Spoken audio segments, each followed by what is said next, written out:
بسم اللہ الرحمن الرحیم اللہم صلی علی محمد وعلی آل محمد کما صلیت علی ابراہیم وعلی آل ابراہیم انکا حمید مجید اللہم بارک علی محمد وعلی آل محمد کما بارکت علی ابراہیم وعلی آل ابراہیم انکا حمید مجید۔ بسم اللہ الرحمن الرحیم۔ السلام علیکم ورحمۃ اللہ وبرکاتہ۔ حضرت موسیٰ علیہ السلام علیہ السلام کا تعلق اسرائیلی گھرانے سے تھا۔ ان کے ماننے والے آج بھی لاکھوں کی تعداد میں موجود ہیں۔ اسرائیل کے نام سے اپنا ایک علیحدہ وطن قائم کر لیا ہے۔ قرآن کریم میں حضرت موسیٰ علیہ السلام کا تفصیل سے ذکر ہے۔ حضرت موسیٰ علیہ السلام جس خاندان میں پیدا ہوئے اس کا نام بنی اسرائیل ہے۔ اس خاندان کا سلسلہ پشت در پشت حضرت یعقوب علیہ السلام سے جا ملتا ہے۔ اسرائیل کے معنی خدا کا بندہ ہے۔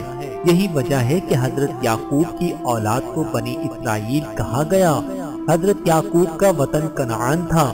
ایک مرتبہ ملک کنعان میں زبردست قحط پڑا، اناج کی قلت پیدا ہو گئی۔ حضرت یعقوب علیہ السلام اپنے بیٹوں کے ساتھ مصر چلے گئے۔ یہ ایک طرح کی ہجرت تھی۔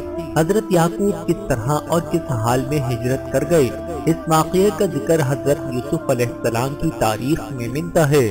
چنانچہ حضرت یعقوب علیہ السلام اور ان کی اولاد مصر میں آباد ہو گئی۔ مصر کے اصلی باشندوں کو قبطی کہا جاتا ہے۔ اس لحاظ سے مصر میں دو قومیں آباد تھیں، ان میں اسرائیلی کم تعداد میں تھے، اس لیے یہ قوم قبطیوں کی غلامی کرتی تھی۔ قبطی اسرائیلیوں کو حقیر نظر سے دیکھتے تھے۔ اسرائیلی قبطیوں کے لیے ہر ادنا کام کرتے، عمارتیں بناتے، بوجھ ڈھوتے، کنویں کھودتے، پانی لاتے، لیکن خود ان کا اپنا حال یہ تھا کہ انہیں پیٹ بھر کھانا نصیب نہیں ہوتا تھا۔ مصر کے باشندے بتوں کی پوجا کرتے تھے۔ ان میں ایک دیوتا کا نام ہورس تھا۔ ہورس جنگ کا دیوتا کہلاتا تھا۔ وہ جانوروں کو بھی دیوتا مانتے تھے۔ ان میں خاص طور سے بیل کو مقدس جانتے، سورج کی پوجا کرتے۔ مصر کے بادشاہ فرعون کہلاتا تھا۔ اس نے خود اپنے آپ کو خدا کا درجہ دے رکھا تھا۔ ایک مرتبہ ایسا ہوا کہ ایک دن نجومی نے فرعون سے کہا کہ اسرائیلی گھرانے میں ایک ایسا لڑکا پیدا ہوگا جو تمہاری اور تمہارے دین کی مخالفت کرے گا، وہ تمہیں خدا نہیں مانے گا۔ فرعون گھبرا گیا اور غور کرنا شروع کیا کہ اب کیا کرنا چاہیے۔ اس نے درباریوں سے مشورہ کیا۔ درباریوں نے سوچ کے بعد رائے دی کہ اس مصیبت سے رہائی پانے کے لیے ایک ہی راہ پہ چلیں، وہ یہ کہ جس اسرائیلی گھر میں لڑکا پیدا ہو قتل کر دیا جائے اور لڑکیوں کو چھوڑ دیا جائے۔ اس طرح قتلہ ٹل جائے گا۔ اس کے لیے ضروری ہے کہ کارندے چھوڑے جائیں، وہ گھر گھر جا کر معلومات حاصل کریں کہ کس گھر میں حاملہ عورت ہے، پھر اس پر نظر رکھی جائے۔ چنانچہ ایسا ہی ہوا۔ اس کام کے لیے کارندوں کو چھوڑا گیا۔ یہ کارندے گھر گھر جاتے، عورتوں کے پیٹ ٹٹولتے۔ اسرائیلیوں کے اندر فرعون کے خلاف بولنے کی جرت بھی نہ تھی، نہ وہ احتجاج کر سکتے تھے۔ وہ دل ہی دل میں کڑھنے لگے۔ ان کی تمام پیش بندیوں کے باوجود اسرائیلی گھرانے میں عمران نامی ایک شخص کے ہاں لڑکا پیدا ہوا۔ عمران کی بیوی پریشان تھی کہ کس طرح لڑکے کو بچایا جائے۔ فرعون کے کارندے گھر گھر جاتے ہیں۔ عمران کی بیوی کو بھی خوف لاحق ہو گیا۔ آخرکار فرعون کے کارندوں کو معلوم ہو گیا۔ وہ اچانک دروازے پر دستک دینے لگے۔ عمران کی بیوی سمجھ گئی۔ اس نے فوراً بچے کو جلتے ہوئے تنور کے اندر ڈال دیا۔ اس طرح فرعون کے آدمیوں کو شک بھی نہیں ہوگا۔ پھر گھر کا دروازہ کھول دیا۔ کارندے گھر کے اندر گھس آئے۔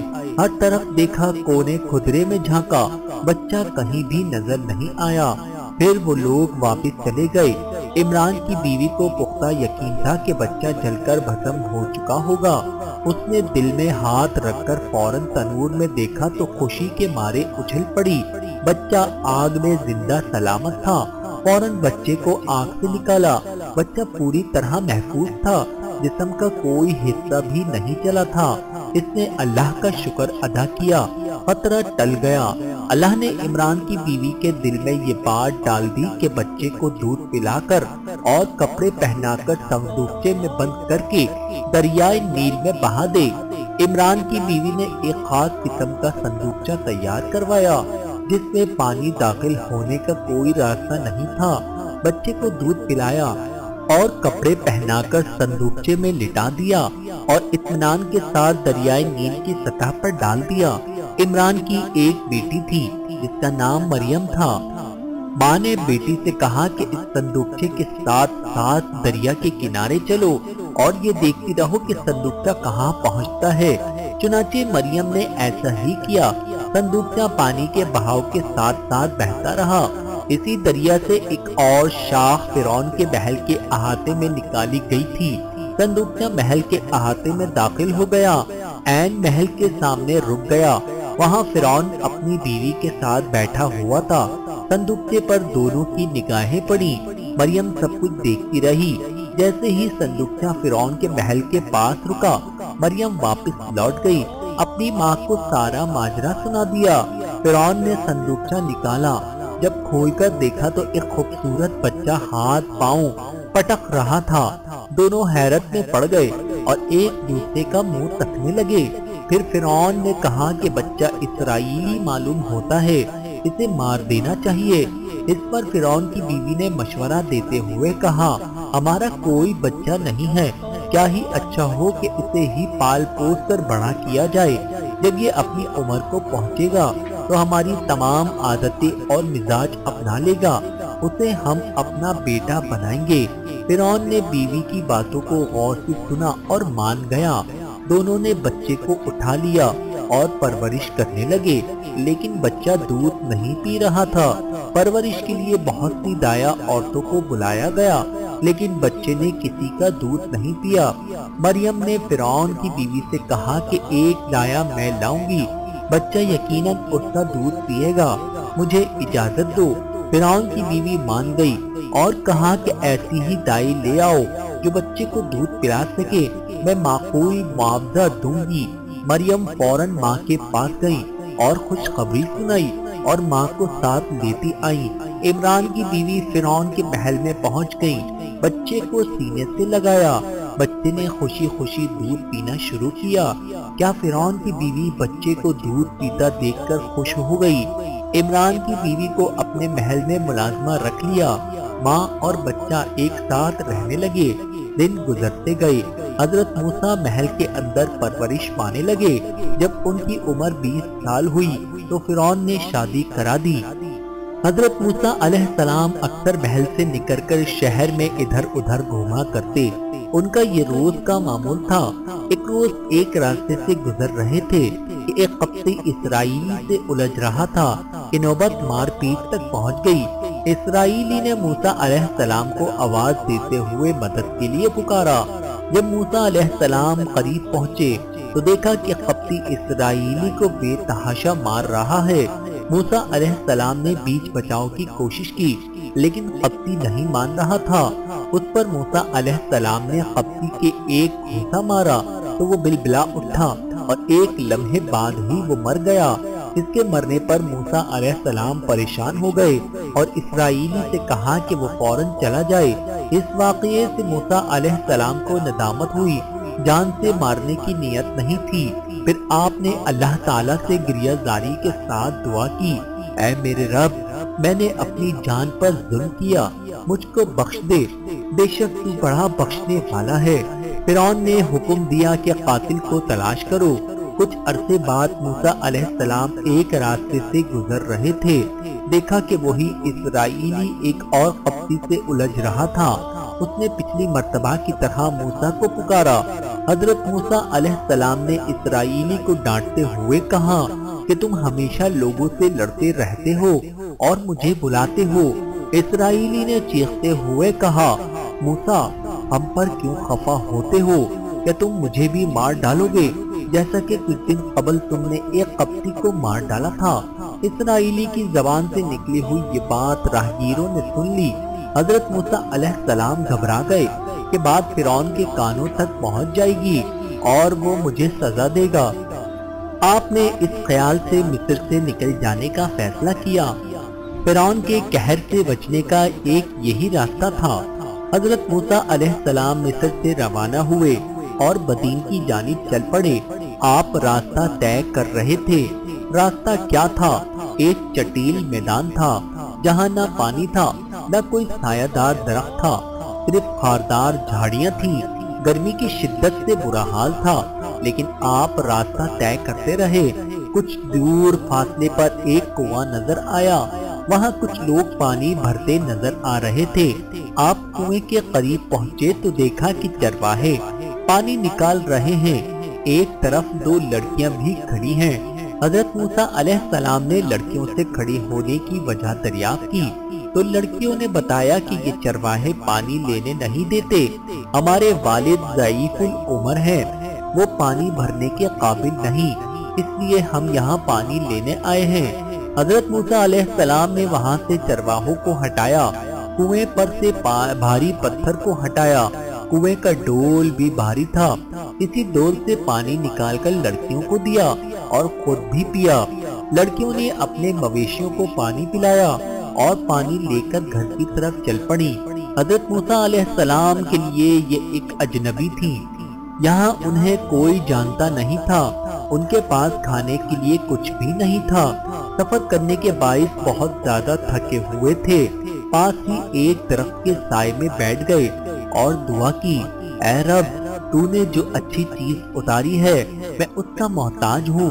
لڑکیوں نے گھر پہنچ کر اجنبی مسافر اور پانی دینے کے بارے میں باپ سے سارا ماجرا بیان کیا۔ باپ نے ایک لڑکی سے کہا کہ جاؤ اس اجنبی مسافر کو اپنے ساتھ لے آؤ، وہ ہمارا مہمان ہوگا۔ بیٹی باپ کے حکم کی تعمیل کرتے ہوئے حضرت موسیٰ علیہ السلام کے پاس آئی اور کہا کہ میرے باپ نے آپ کو یاد فرمایا ہے، آپ میرے ساتھ چلیے، وہ آپ سے ملنا چاہتے ہیں۔ حضرت موسیٰ علیہ السلام آمادہ ہوئے اور ساتھ روانہ ہو گئے۔ راستے میں حضرت موسیٰ علیہ السلام نے لڑکی سے کہا کہ میں آگے چلوں گا، تم میرے پیچھے چلنا اور رہنمائی کرنا۔ دونوں گھر پہنچے۔ بیٹی نے حضرت موسیٰ علیہ السلام کا تعارف باپ سے کروایا۔ دونوں کچھ دیر باتیں کرتے رہے۔ حضرت موسیٰ علیہ السلام نے مصر چھوڑنے کا تمام واقعہ سنایا۔ اس پر بزرگ میزبان نے شعیب کے نام سے اپنا تعارف کراتے ہوئے کہا کہ تم میرے مہمان ہو اور یہاں محفوظ ہو، اب تم ظالموں سے دور ہو۔ بیٹی نے باپ سے سفارش کرتے ہوئے کہا کہ آپ اس اجنبی کو ملازم رکھ لیجئے، اس لیے کہ یہ قوی بھی ہے اور امانت دار بھی ہے۔ باپ نے قوی ہونے کا سبب پوچھا تو اس نے بتایا کہ قوی ہونے کا ثبوت اس طرح ملا کہ اس نے بھاری ڈول سے پانی نکالا، لیکن یہ تم نے کیوں کر جانا کہ وہ امانت دار بھی ہے؟ حضرت شعیب علیہ السلام نے پوچھا۔ بیٹی نے جواب دیا کہ جب میں بلانے گئی تو اجنبی نے مجھے پیچھے چلنے کے لیے کہا اور وہ خود آگے چلتا رہا، میں اشارے سے راستہ بتاتی رہی، ہم دونوں اسی طرح راستہ طے کرتے رہے۔ میں سمجھ گئی کہ پیچھے چلنے کا اشارہ اسی لیے تھا کہ اس کی نگاہ مجھ پر نہ پڑے۔ حضرت شعیب نے حضرت موسیٰ سے فرمایا کہ اللہ نے میرے دل میں بات ڈال دی کہ میری بیٹی صفورہ کا نکاح تم سے کر دوں۔ اس کا حق محض یہ ہے کہ تم 8 سال تک میری بکریوں کی رکھوالی کرو، اگر مدت بڑھا کر 10 سال کر دو تو یہ اور بھی بہتر ہے۔ حضرت موسیٰ علیہ السلام نے شرائط منظور کر لی اور نکاح ہو گیا۔ حضرت شعیب نے اپنا عصا بھی حضرت موسیٰ علیہ السلام کے حوالے کیا۔ وہ ایک مدت تک مدین میں رہے اور ذمہ داریاں نبھاتے رہے، لیکن مصر کی یاد ستاتی رہی۔ کبھی کبھی ان کے دل میں خیال آتا کہ مصر واپس جا کر حالات کا جائزہ لیا جائے۔ آپ نے ایک مرتبہ پختہ ارادہ کر لیا۔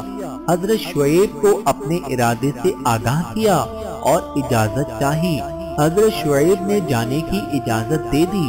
حضرت موسیٰ علیہ السلام نے اپنی اہلیہ صفورہ کے ہمراہ جانے کے لیے سامان سفر باندھ لیا اور مصر کی جانب چل پڑے۔ راستہ طے کر رہے تھے کہ کھانے کا وقت آ پہنچا۔ کھانا پکانے کے لیے آگ کی ضرورت پڑی۔